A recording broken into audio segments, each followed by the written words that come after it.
اچھا پھر جن پہ قرآن آیا نبی پاک صلی اللہ علیہ وسلم اور جو مزکی اعظم ہیں، آپ سے بڑا مزکی کائنات میں نہیں ہے، آپ معلم بھی ہیں، آپ مزکی بھی ہیں، تو آپ یزکیہم قرآن پاک میں آپ دیکھ لیں کبھی یہ یزکیہم یعلمہم الکتاب سے مقدم ہے، کبھی مؤخر ہے، تو اس میں کیا نکتہ ہے؟ اللہ تعالیٰ یہی بتا رہے ہیں کہ تزکیہ کی ابتدا بھی قرآن سے ہوتی ہے، انتہا بھی قرآن پہ ہوتی ہے۔ کا درس دیا، قرآن کا درس دیا، اور کئی تو وہ صحابہ ہیں، اکثر صحابہ 7 لاکھ سے زائد صحابہ ہیں، چند کے نام ملتے ہیں، باقیوں کے نام ہی نہیں، وہ آئے مسئلہ سمجھا اور پیغمبر کریم نے اسلام کی حدود بتائیں، اور وہ ایک مزکی نے کیسے تزکیہ کیا تو کہتے ہیں وہاں ضرورت نہیں تھی، کہتے ہیں نہیں کہتے؟ ہاں جو ناراض بیٹھے ہو وہ بھی بولو، نہیں کہتے؟ کہتے وہاں ضرورت نہیں تھی، اب ضرورت ہے، وہاں نہیں تھی۔ ماشاءاللہ آپ ہیں مزکی اعظم، اور جو اصل تزکیہ تھا تو وہاں اس کی ضرورت ہی پیش نہیں ہے۔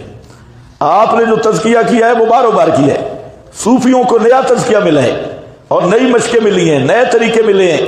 ان سے پوچھو یہ جتنے بھی ہو، نقش بندی ہو، قادری ہو، چشتی ہو، سہروردی ہو، یہ جو تمہارے طریقے ہیں، یہ طریقہ آپ ہمیں بتا دیں حدیث کی کسی کتاب سے، اور پیغمبر کریم نے صحابہ کی یہ تزکیہ کیا۔ ادھر یا آیت نہ پڑھو، آیت پڑھتے ہو تو پھر دکھاؤ، نہیں تو تم سے بڑا محرف کذاب فرادی کوئی نہیں ہے۔ آیت تم یزکیم پڑھ رہے ہو اور اس پر فٹنگ اپنی بدعات پہ کر رہے ہو، اپنے من گھڑت طریقے کی کر رہے ہو، جو طریقہ نہ نبی سے ثابت، نہ صحابہ سے ثابت، نہ خیر القرون سے ثابت، اور یہ اکثر طریقے ابن العربی سے بھی بعد میں آئے، اور ہندوستان کے ہندو اور صوفیوں نے مل کے ایک صوفی ازم بنا دیا، اور یہ ایک نئی شریعت، نیا مذہب آ گیا۔ تو سوال یہ ہے کہ آیت یزکیم پڑھتے ہو اور طریقہ تزکیہ تم نے اپنے نکالے ہوئے، یہ نہیں سوال۔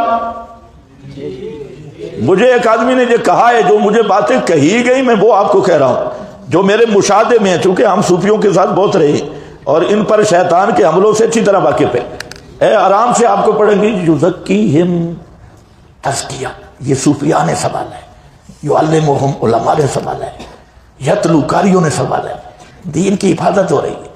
اچھا تو یہ جو موجودہ تزکیے کا نصاب ہے، اللہ نے تو فرمایا فذکر بالقرآن، پیغمبر کے تزکیے والی کتاب کون سی ہے؟ قرآن ہے۔ آپ نے صحابہ کا تزکیہ کس سے کیا؟ قرآن سے کیا، یا یہ جو صوفیوں کے خرافات ہیں ان کا ثبوت کہاں ہے؟ تو پھر فوراً کہتے ہیں اچھا جی پھر یہ کوئی نہیں، تو حدیث کی قسمیں بتا دو، حدیث کی اقسام بھی تو نہیں ہے۔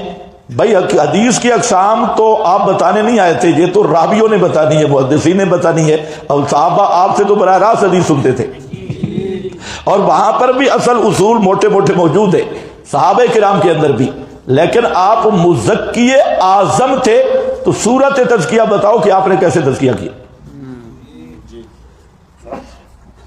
تو اس لیے مت چکروں میں آؤ، قرآن جیسی کتاب چھوڑ کر، سنت جیسی چیز چھوڑ کر، اور یاد رکھو جب آپ ان چیزوں میں پڑھیں گے، ہم نے دیکھ لیا توحید کی غیرت ختم ہو جائے گی، سنت کی غیرت ختم ہو جائے گی، ایمان کی حرارت ختم ہو جائے گی، اور پھر تم بالکل خسی دمبے بن جاؤ گے، اور خسی دمبا جیسے بھی بالکل وہ پھر رہا ہے گلیوں پر، کبھی ادھر کبھی ادھر۔